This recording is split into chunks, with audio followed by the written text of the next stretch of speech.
हृदयरोग, रक्तदाब, मधुमेह, किडनीचे विकार, मेंदूचे विकार, पॅरालिसिस, लकवा, पोटाचे विकार, दमा आणि फुफ्फुसाचे विकार, विषबाधा, सर्पदंश अशा सर्व आजारांवर आधुनिक पद्धतीने उपचार तसेच ICU, echocardiography, stress test, ECG, x ray, ventilator, central oxygen, 2D echo, digital x ray, CT scan, pathology lab अशा सर्व सुविधा एकाच छताखाली उपलब्ध करून देणारे डॉक्टर शरद पवार यांचे Jat super speciality hospital, Satara road, Jat.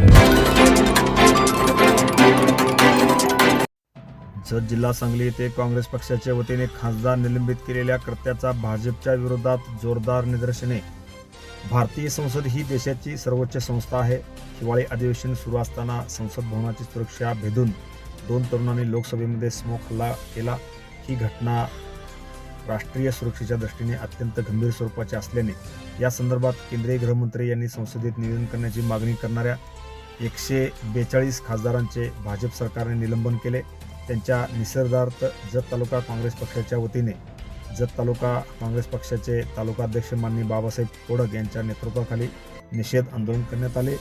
यावेळी जत तालुका काँग्रेस कमिटीचे अध्यक्ष बाबासाहेब कोडक, माजी जिल्हा परिषद सदस्य महादेव पाटील, बाजार समिती सभापती नाना शिंदे, तुकाराम माळी, माजी नगरसेवक भूपेंद्र कांबळे, निलेश बामणे, युवराज निकम, अशोक बनिनावर, सुरेश मुटेकर, नामदेव काळे, मोहन माने पाटील, पोपट शिंदे, रमेश साबळे, अण्णासाहेब सावंत, हिंदीचे नेते वहाब मुल्ला, दिनेश जाधव, जत शहरातील युवा नेते परशुराम मोरे, गुड्डापूरचे युवा नेते गणी मुल्ला, बादचे युवा नेते अरविंद गडदे, बनाळीचे काँग्रेस पक्षाचे युवा नेते संतोष जगताप, दीपक शिंदे, विशाल कांबळे, सचिन कलाल, दयानंद मुचंडी, आकाश बनसोडे यांच्यासह अनेक मान्यवर यावेळी खास करून उपस्थित होते. गेल्या काही दिवसामध्ये केंद्र सरकारमार्फत जे लोकशाहीबद्दल जे आवाज उठतात त्या सर्व खासदारांना, वेगवेगळ्या पक्षातील खासदारांना निलंबित करण्याचं कट कारस्थान हे सध्याचं जे मोदी सरकार आहे ते करत आहे.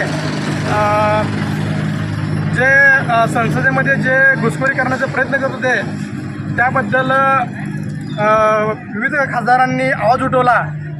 त्याची चौकशी लावावी म्हणून मागणी केली. अशा सर्व खासदारांना मोदी सरकार हे लोकशाहीचं मुंडी मुरगळत आहे आणि अशा या मोदी सरकारचा जत तालुका युवक काँग्रेस, जत तालुका काँग्रेस कमिटी यांच्या माध्यमातून आम्ही जाहीर निषेध करतो.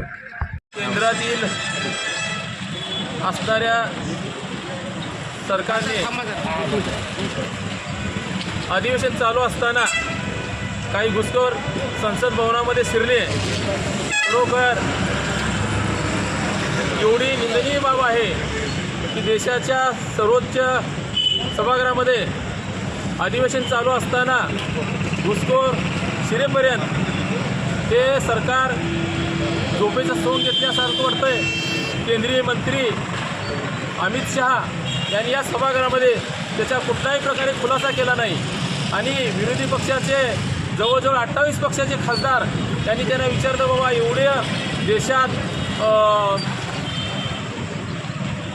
कायदा व सुव्यवस्था बिघडलेली आहे, अशा परिस्थितीमध्ये प्रश्न विचारल्यानंतर विरोधी पक्षाचे ज्यांनी प्रश्न विचारले त्या खासदारांना जवळजवळ कालचा आकडा 145 खासदारांना निलंबित केलेला आहे. की मला वाटतंय चांगला प्रश्न विचारूनसुद्धा चुकीच्या पद्धतीनं ते निलंबन केलेलं आहे. या निलंबनाच्या विरोधात जत तालुका निषेधार्थ जत तालुका काँग्रेस पक्षाच्या वतीनं त्यांचा केंद्रातील असणाऱ्या सरकारचा जाहीर निषेध करतोय आम्ही. Press the bell icon on the YouTube and never miss another update.